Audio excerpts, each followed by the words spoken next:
Dr. Dagar is there. So, starting with the indications, we have already discussed these indications in the morning session. So, I will just skip over these things.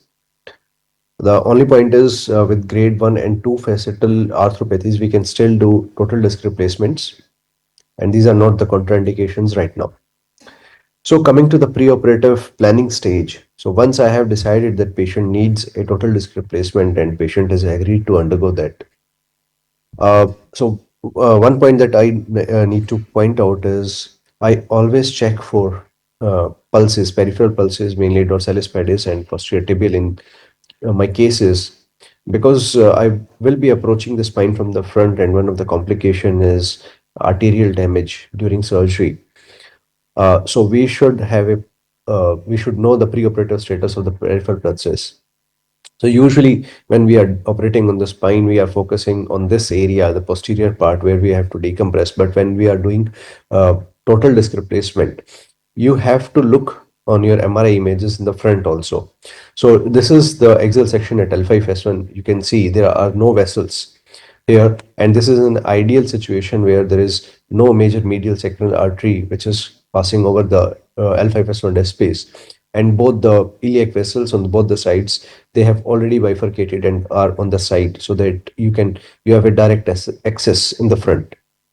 Coming to the L4, L5, what you need to look for is this area. So usually we approach total disc replacement from the left iliac fossa side.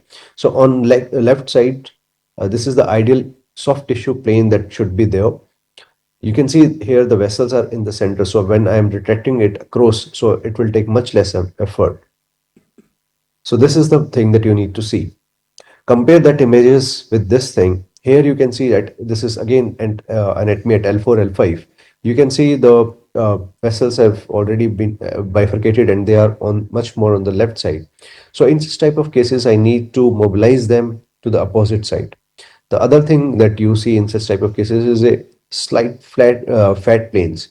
So you can see there is a small, very thin white line which can be seen between the disc and the vessels. So this is by looking at this fat plane, I can be assured that it will be very easy for me to mobilize these vessels. Compare the situation here. You can see there is no fat plane here, and such type of cases are difficult to mobilize. In such type of cases, it is very difficult to mobilize these vessels across the midline. Always, inform my CTVS or peripheral vascular surgeon that I am operating a case of total disc replacement the next day, and I inform him beforehand that he should be available in the operation theater. Always make sure that your peripheral vascular surgeon is punctual. If you injure any vessel, he should be available there. He should not be coming in 5 minutes or so. And he should be trained in handling aorta, IVC, and iliac vessels. Usually, if you talk to CTVS guys, they are not that much confident while operating in these areas. So make sure that your helping hand, he is well trained in handling such type of injuries. I always revise my approach, because these type of cases, these are not frequently done in my OR. So I always go through the anatomy while operating such type of cases. I inform my OT staff that I'm going to do an anterior approach to the spine, and they should arrange all the instrument. I usually ask them to arrange for long forceps, including DPK, and long artery forceps, vascular clips, and flow seal. So this is very must. Your OT should be well informed what type of surgery you are going to do. Starting with the positioning of the patient, patient should be positioned supine with knees flexed to around 30 degrees. I ask my anesthetist to gain a central line access and an arterial line access to monitor the blood pressure. I usually arrange 2 units of blood. I ask my anesthetist to put a Ryle's tube so that the intestines are well decompressed, and when I'm retracting them across the midline, so I do not face any difficulties. I usually prepare the patient from sternum till the knees. So this is if you injure and your vascular surgeon, he need to increase the access. So he can give a liberal incision in the above. And if you have injured your iliac vessels, then he can go up to thighs and open till the pelvis and down into the legs. So this is must that your all this area should be prepared while you are doing TDRs. And I usually put DVT pumps during the surgery. The incision, I prefer a vertical incision because I have been trained by Dr. Anand, and he prefers this one. Otherwise, you can go for a transverse incision depending on what level you are doing.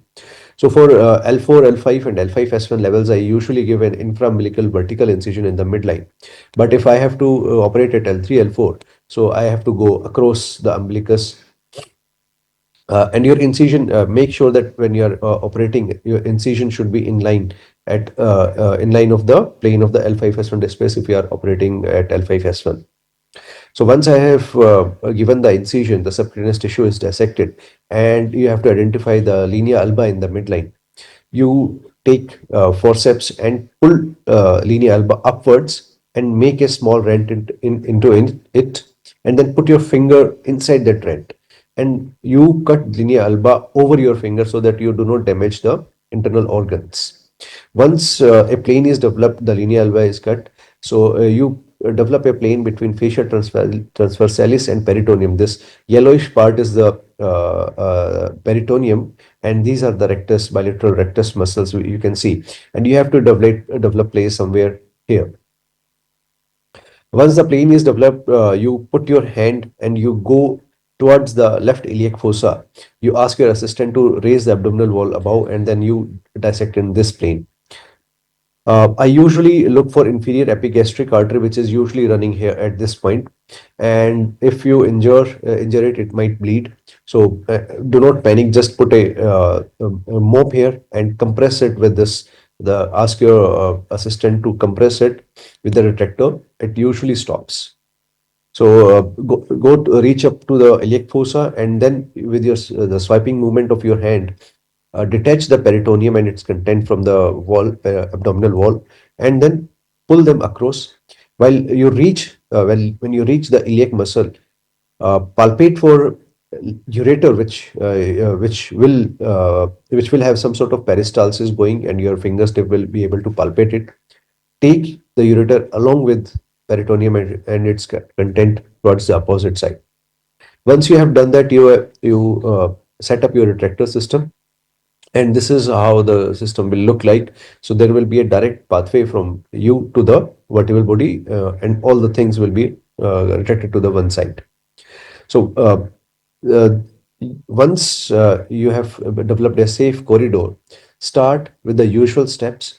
Start with give a big incision on the annulus and complete the annulotomy, and start with the discectomy. So remove the disc bit by bit.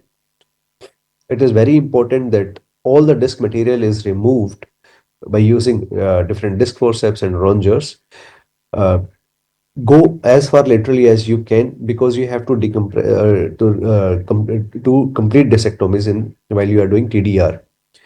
Next is the end plate preparation. You have to remove the end plate cartilage. You can use periosteum elevator, or you can use the Cobb's elevator, which you can see I'm using here. So using these things, you can elevate the the end plate cartilage. Always, I usually look for blind spots, particularly in the posterolateral corner, and it is very important to release these corners because usually we miss them. I usually prefer straight or bent curate and release this.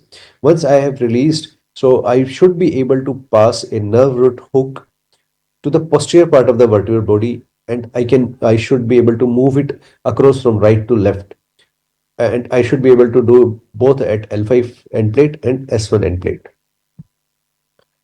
After that, I start with sequential dilatation of the disc space. I start with different distractors which are available with the set. Next is a special instrument which help us to do complete distraction, parallel distraction of the end plate from starting from the anterior to the posterior part. So this step is must. If you are able to see this type of movement on fluoroscopy when you are dissecting it, you are sure that you have dissected you have done the complete ligamentous release, complete posterolateral release, and your disc space is totally free now. The next step is the centralization. You should have a direct AP view with the both the pedicles seen and the spinous process in the center. I usually mark it with a cautery, or I can just put a K wire just to be sure that where is the midline. And after that, I start with my trialing so that the central part of the disc of the trial is in the midline. So centralization of the IR in AP and lateral images is must. Once you have done with the trialing and you have known, the next step is very easy. You have to just put in your implant, and it should be in center, in both in AP and lateral planes. I will just show you a ideal case of a lumbar TDR. So this was a patient who was a 40-year-old male presented with severe axial back pain for 1 year or so, with VAS score of reaching up to 7 years. He had right leg radiating pain with VAS score of around 6. His right L4 was 4 out of 5. He was not improving with conservative management over last 1 year.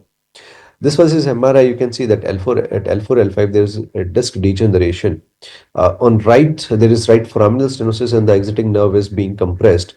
There are the facets are a little bit bulky, but nothing to be worried about. Mild arthrosis only. So this is what we did. We did L4 L5 artificial disc replacement. You can see the disc is centralized well in both AP and lateral views, and its instantaneous axis of rotation is well maintained. So this is how I do my total disc replacements, and thank you.